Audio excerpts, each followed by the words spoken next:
কেনেকৈ পাহৰি কেনেকৈ পাহৰি অভিজিৎ তালুকদাৰ ছাৰে কেনেকৈ পাহৰি হয়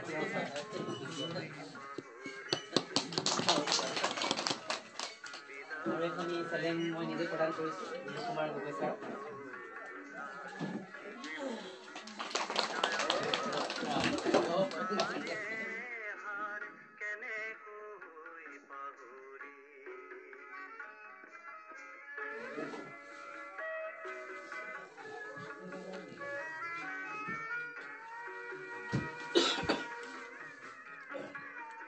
ঠাণ্ডাও পৰিছে গতিকে তাৰ ক্ষেত্ৰতো অকণমান এই কুৰ্তি পিন্ধাই মেলি গৰম ছাৰকো এটি বেগ প্ৰদান কৰিব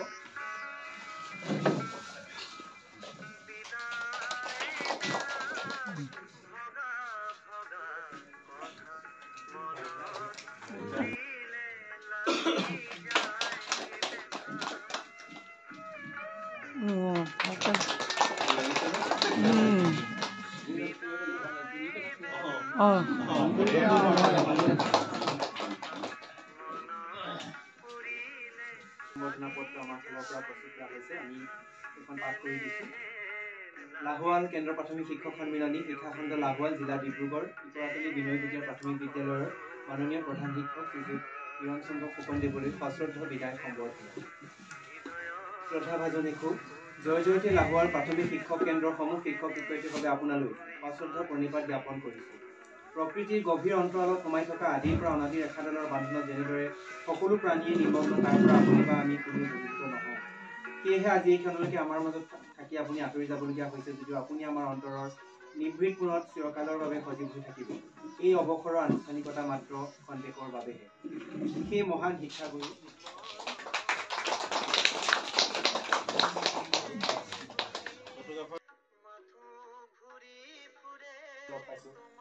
যিখিনি তেখেতৰ বিদ্যালয়তো আমি কেইবাবাৰো সভা সমিতি পাতিছোঁ বা তেখেতৰ বিদ্যালয়লৈ গৈছোঁ আমি অন্যান্য যি আমাৰ প্ৰশ্ন কাকতৰ ভয় লাগে আৰু অলপ বেলেগ দেখায় মানে ছাৰহঁতৰ মানে দেখিলে বেলেগ লাগে আৰু তাৰপিছত লাহে লাহে আমি মানে আমাৰ বন্ধুবৰ্গ এই আমাৰ শইকীয়া হওক বা এই ফুকনো আমাৰ এতিয়া চিনিয়ৰে হয় শইকীয়া আমাৰ লগৰে হয় বা দত্ত হওক তেনেকৈ আমি অলপ সমিল মিল হৈহে আমি ছাৰহঁতৰ লগত তেতিয়া ধুনীয়াকৈ মানে কথা বতৰা পাতিব লৈছোঁ আৰু ছাৰৰ সঁচাই মানে ফুকন ছাৰৰ মানে এনেকুৱা মানে ভাষা নাই মানে তেওঁ যে কথা বতৰা ইমান ধুনীয়াকৈ পাতে নহয় মানে চিন্তা কৰি কয় আৰু মিটিংবিলাকতো কয় মানে ভাবি মানে ছাৰে একদম খাবলৈ আহিলে তো আমি তেতিয়াৰ পৰাই পাইছোঁ আৰু তেওঁ আৰু এজন মানুহ যিজন ঢুকালে মোক কৈছোঁ ৰবীন ফুকন ছাৰ তেখেতৰ ল'ৰা এতিয়া ধেমাজি জিলাত আয়ুক্ত হৈ আছে ফুলচানতে পঢ়া আৰু এইকেইজন ল'ৰাক পাইছিলোঁ পুণ্যলাল শইকীয়া ছাৰ কথাবিলাক আগতে জানো মই যিটো বা আগৰ কথা মই ক'ব যে পিছত জানিম তেখেতে সেই কথাটো ধৰিলে আগত জানে তাৰমানে মোক গোটেই আমুক কৰিলি নাই আমুক কৰিলি নাই তাৰমানে সদায় ঘৰুৱাভাৱে তেখেতে মোক দিহা পৰামৰ্শ দি আছে গতিকে মই এজন খুব ভাল ব্যক্তিক মানে আমাৰ মাজৰ পৰা বিদায় দিব বিচাৰোঁ মই আচৰিত হৈছোঁ যে মোক ইমান ভাল পায় সেইটো কাৰণে খুব মই অভিভূত হৈছোঁ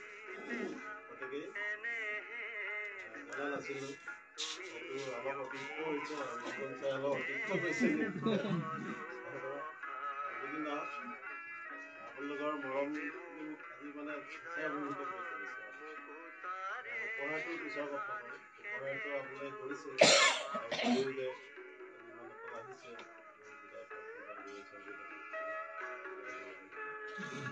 আহিছে আৰু কৰ্মজীৱনৰ কথা কি ক'ব মানে সেইখন স্কুলতে মই পঢ়িছিলোঁ মোৰ মানে এটা অভিজ্ঞ বুলি ক'ব পাৰি যে মই যিখন স্কুলত প্ৰথম পঢ়িছিলোঁ সেইখন স্কুলতে মই বৰ্ড মেম্বাৰ আকৌ দিলাই মোৰ আৰু এটা কথা আছিল মই এই বাবুলি পাথৰি বিদ্যালয় ধন্যবাদ জ্ঞাপন কৰিছোঁ মোৰ কিৰণ ফুকনৰ লগত ককাইক ভায়েকৰ সম্বন্ধ গতিকে তেখেতসকলৰ লগত মই লগত পায়ে থাকিলোঁ লুকাইকো আমি পালোঁ তেখেতেও কৈছে যিটো পৰামৰ্শ প্ৰদান কৰিছে হয় তেতিয়া আমি বিপদত